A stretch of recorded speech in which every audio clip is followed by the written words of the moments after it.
Um frio tão brutal que podia congelar suas roupas no corpo. Bem-vindo ao inverno medieval. Não estou querendo estragar o seu imaginário, mas as histórias sobre castelos aconchegantes e banquetes ao lado da lareira só existem em contos de fadas. No vídeo de hoje, vamos juntos explorar como era a vida durante o inverno na Idade Média. Você vai conhecer as estratégias que as pessoas comuns usavam para enfrentar o frio, preservar os alimentos e manter a sobrevivência durante uma das épocas mais difíceis da história. O inverno medieval era anunciado com o cair das folhas, céu mais cinzento e o vento. Para os camponeses da Idade Média, o outono era uma verdadeira corrida contra o tempo. Era preciso colher, guardar, conservar, caçar, construir, reparar, dividir. Tudo ao mesmo tempo. Um único erro nesse período podia custar a vida de uma família inteira nos meses seguintes. Os campos eram lotados de trabalhadores que colhiam tudo o que podiam. Grãos como trigo, cevada e aveia eram cuidadosamente estocados. Legumes e frutas eram secos ou conservados em salmoura. A carne, principalmente de porco e ganso, era defumada ou salgada para aguentar o tempo sem apodrecer. A secagem era usada para grãos, frutas e carnes. O salgamento extraía a umidade e inibia bactérias, podendo preservar carne por anos. A defumação, para peixes e porcos, secava a carne lentamente sobre o fogo. Vegetais eram imersos em salmoura ou vinagre, e a fermentação criava alimentos como chucrute. Para carnes, o confite as cozinhava e selava na própria gordura durante meses. Frutas também eram conservadas em mel, uma alternativa ao caro açúcar. Enquanto isso, os celeiros viravam fortalezas de comida. Para evitar que ratos e umidade destruíssem os alimentos, o chão dos armazéns era coberto com galhos espinhosos ou camadas grossas de palha seca, levantando os grãos do solo e dificultando o acesso dos roedores famintos. Celeiros especializados, elevados sobre pilares em forma de cogumelo, também impediam pragas. A tensão era constante. Um outono ruim, uma colheita fraca ou uma infestação de pragas era o suficiente para selar o destino de toda uma aldeia. E como se não bastasse, o inverno ainda vinha acompanhado de outra ameaça invisível, a incerteza. Camponeses sabiam que o inverno não era igual todos os anos. Alguns eram apenas rigorosos, outros eram absolutamente cruéis. Havia relato de anos em que os rios congelavam por completo. Os celeiros esvaziaram antes de fevereiro e as pessoas começaram a cozinhar o que restava: cascas de árvores, raízes secas, até couro fervido. A realidade das casas dos camponeses eram de paredes de barro e palha, chão de terra batida e um teto que deixava a fumaça sair, mas o frio também entrava. Mas mesmo com poucos recursos, essas moradias tinham soluções geniais de sobrevivência. Uma das mais engenhosas era a construção semi-enterrada. Em regiões frias da Europa, casas camponesas eram construídas abaixo do nível do solo, por vezes com mais de 1 metro de profundidade. O subsolo mantém uma temperatura mais estável, geralmente entre 10 graus Celsius e 13 graus Celsius, mesmo durante os invernos mais rigorosos. Isso significava que a casa não congelava completamente e às vezes nem precisava de tanto fogo para se manter aquecida. As paredes, feitas com o que estivesse à mão, barro, pedra, madeira, esterco, palha, eram vedadas com uma massa simples e eficiente chamada taipa. Essa mistura preenchia as frestas e evitava que o vento cortante invadisse o ambiente. O telhado, muitas vezes coberto com palha ou até pedaços de grama, servia como um isolante natural. Em algumas casas, os camponeses deixavam a vegetação crescer no telhado de propósito, e há relatos até de cabras pastando nesses telhados de grama. E quanto ao sistema de aquecimento? Um buraco no centro da casa funcionava como lareira. Em volta, pedras que absorviam e espalhavam o calor. O problema é que não existiam chaminés. A fumaça simplesmente subia e ficava. Isso fazia com que as casas ficassem constantemente esfumaçadas. Um incômodo para os olhos, mas um presente contra os mosquitos e até um conservante natural para as madeiras e alimentos pendurados no teto. Na prática, essas casas não eram bonitas nem confortáveis, mas eram funcionais. A lareira central, como vimos, era o coração da casa. Só que estudos indicam que as temperaturas em salões saxões com lareiras centrais raramente subiam mais de 4 a 6 graus Celsius acima da temperatura ambiente. A cama era feita de feno, sim, aquele mesmo que usamos para alimentar o gado, mas com uma espessura de até 60 centímetros. Esse material criava uma barreira térmica entre o corpo e o chão gelado. Quando bem empilhado e seco, o feno mantinha bolhas de ar entre suas fibras, funcionando como um isolante natural, uma espécie de isopor rural da Idade Média. Mas não eram confortáveis. Essas camas de feno acumulavam umidade, bichos e às vezes surpresas, como o caso curioso de um camponês que acordou com um ovo recém-postado por uma galinha embaixo dele. Literalmente café da manhã na cama, né? E já que falamos em galinhas, elas junto com os porcos, ovelhas e até vacas eram convidadas especiais durante o inverno. Muitas casas camponesas dedicavam até 30% do espaço interno para abrigar os animais à noite. O motivo chega a ser engraçado. Calor. Uma vaca podia gerar entre 3.220 a 4.500 BTUs por hora. O BTU seria a unidade térmica britânica, produzindo mais calor do que uma pequena lareira. Bom, os camponeses não sabiam medir isso, mas sentiam a diferença. O problema dessa convivência era o barulho, cheiro, fezes e interrupções constantes durante a madrugada. Um comerciante da época relatou, exausto, que o galo de seu anfitrião parecia ter um ódio pessoal por ele, cantando em seu ouvido toda vez que ele começava a cochilar. Mas era isso ou congelamento. Além disso, havia o costume de guardar uma brasa viva dentro das cinzas da lareira para reacender o fogo no dia seguinte. Perder essa brasa era um desastre. Um camponês sem fogo era obrigado a correr até a casa do vizinho com uma tocha ou, em casos extremos, um carvão em um nabo oco. Isso mesmo, um nabo. Era um recipiente térmico, improvisado da época. Entre feno, fumaça e animais ronronando no canto da sala, a casa medieval era um caos organizado. Já parou para pensar como era? Deixa aqui embaixo nos comentários. Agora imagine se proteger do frio do lado de fora, no campo, na floresta, nos afazeres inevitáveis da vida medieval. E aí que entravam as roupas. Começava com uma camisa longa de linho, usada rente à pele. Por cima, uma túnica de lã. Depois, mais uma túnica.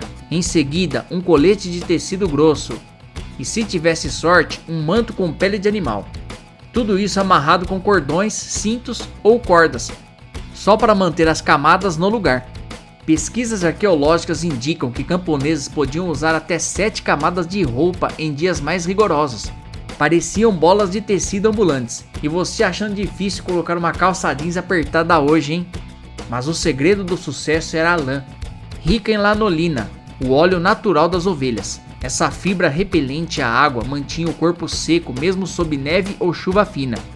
A lã, inclusive, continuava a aquecer mesmo quando molhada, uma vantagem crucial sobre o algodão.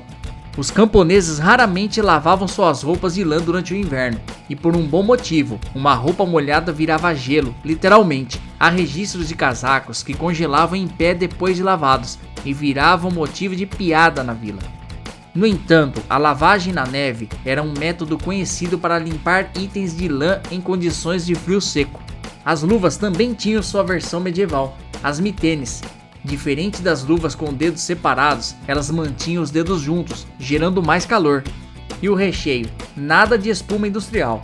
Usavam desde musgo seco até pelos de gato. Registros históricos confirmam o uso de peles como ovelha, veado, lebre e raposa, e tufos de lã não fiada para o isolamento em mitenes.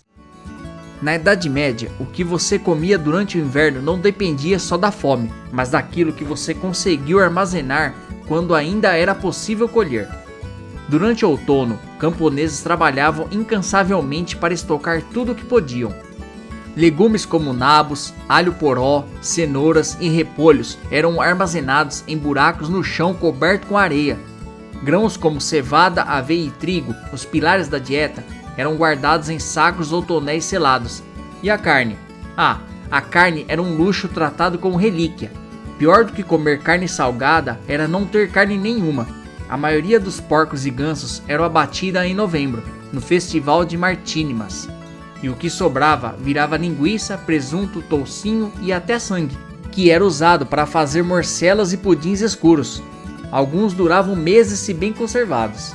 Cada casa mantinha um enorme pote de ferro pendurado sobre o fogo. Nele cozinhavam o mesmo caldo por dias, às vezes semanas. Não havia receita. Era o que estivesse disponível: raízes, sobras, ervas secas, um pedaço de carne ou osso. Tudo ia para o mesmo lugar. E todo dia mais água era adicionada, mais tempero improvisado, mais esperança de que rendesse um pouco mais. Uma sopa medieval podia conter desde casca de árvore para dar fibras até tiras de couro fervidas como fonte de proteína nos períodos mais extremos. Há até relatos de pessoas que tentaram ferver a própria colher de madeira, acreditando que daria um saborzinho a mais. Mas não pense que tudo era horrível. Os camponeses sabiam usar bem as ervas aromáticas que secavam durante o verão. Alecrim, sálvia, cebolinhas e até pimenta do pobre, uma planta apimentada que crescia selvagem, ajudavam a transformar um ensopado sem carne em algo comestível. E claro, existia o frumente, uma espécie de mingau de trigo cozido com leite e gemas, que podia variar de simples a sofisticado, dependendo dos ingredientes.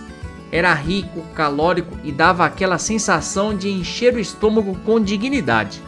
Durante a quaresma, ou nos dias de jejum, quando carne, ovos e leite eram proibidos, o frumente era feito com leite de amêndoas ou de avelã. Sim, eles já faziam leite vegetal muito antes de virar moda. Você conhecia todas essas técnicas medievais? Deixe aqui nos comentários. E se está gostando do vídeo, deixe o like e inscreva-se no canal se ainda não for inscrito. Agora voltando ao vídeo, por mais duro que fosse o inverno, havia espaço para a alegria. E ela vinha em forma de histórias, músicas, jogos e festas que aqueciam o espírito. O calendário era marcado por celebrações. O Natal, por exemplo, não era só uma data religiosa. Era uma das poucas épocas em que se permitia comer melhor, dançar e rir. Grandes banquetes, mesmo simples, eram preparados com tudo o que se tinha de mais especial. A cerveja e o vinho, que também aqueciam, corriam soltos. E não era só o Natal. A Epifânia, o Carnaval, pré-quaresma e até pequenas festas locais traziam música e dança. Ao redor da lareira, histórias ganhavam vida. Lendas de reis corajosos, santos milagrosos, monstros da floresta e, claro, superstições que passavam de geração em geração. Jogos também faziam parte. As classes mais altas tinham tabuleiros de xadrez e damas. Mas os camponeses improvisavam com o que tivessem: pedras, sementes, pedaços de osso. A música nunca faltava, instrumentos simples como flautas de madeira, liras, tambores rústicos e até a própria voz humana. Era nas festas que as pessoas mostravam seus trajes mais coloridos. Agora vamos entrar no campo da fé. O frio não era apenas um fenômeno climático, podia ser castigo divino, mal olhado ou até a presença de forças malignas à espreita. Por isso, as noites geladas também eram cheias de rituais e símbolos. O alho, por exemplo, era mais do que um tempero. Era pendurado nas portas para afastar doenças e maus espíritos. A fumaça da lareira não só aquecia, mas era acreditada como um limpador de más energias. Ervas medicinais eram usadas com duplo propósito: tratar o corpo e proteger a alma. A camomila, o alecrim e a arruda tinham tanto valor curativo quanto espiritual. Colocadas sobre o travesseiro ou queimá-las nas brasas era uma forma de blindagem invisível contra o mal. A igreja, claro, tinha um papel central. Durante o inverno, as missas se tornavam mais frequentes e mais lotadas. As pessoas buscavam abrigo espiritual tanto quanto físico. Rezar era tão essencial quanto comer. A cada praga, nevasca ou doença acendiam-se velas, entoavam-se cânticos e buscava-se proteção nos santos padroeiros. Mas o cristianismo não apagou por completo os antigos costumes pagãos. Em muitas vilas, tradições se misturavam: oferendas simbólicas à terra, rituais para garantir o retorno da primavera, danças ao redor do fogo em noites específicas, tudo feito discretamente, longe dos olhos do padre, né? Até aqui falamos de frio, escassez e resistência, mas o inverno medieval também tinha seu lado mais sombrio, o lado selvagem, imprevisível e muitas vezes mortal. Quando o inverno era mais rigoroso, até os animais perdiam medo do homem. Há registros de lobos famintos invadindo vilas, atacando rebanhos, pessoas e até entrando em igrejas. As aldeias precisavam manter vigilância noturna, armar armadilhas e, em casos extremos, fazer patrulhas coletivas com tochas para proteger as famílias. Mas os perigos não vinham apenas da floresta. Dentro das próprias casas, a fome era um inimigo sorrateiro, uma colheita mal feita, um inverno que se estendia demais e o desespero tomava conta. Casos de pessoas comendo couro fervido, farinha misturada com serragem ou simplesmente nada. E quando a comida existia, era cara. Nos centros urbanos, o preço do pão e da carne dobrava no inverno. E os salários diminuíam.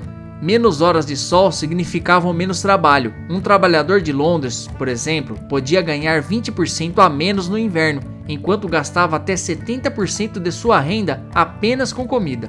Mas onde havia ameaça, havia também solução. Eles usavam marcadores de neve. Eram bastões fincados no chão antes das tempestades. Ajudavam as pessoas a não se perderem, uma espécie de GPS medieval.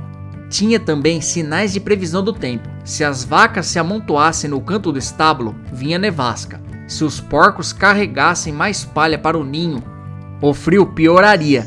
E se o galo cantasse de madrugada, era sinal de mudança no clima. A natureza era um meteorologista. Eles não tinham eletricidade, aquecimento central ou supermercados, mas tinham algo que ainda hoje faz toda a diferença: a vontade de sobreviver juntos. Que isso fique de inspiração para todos nós.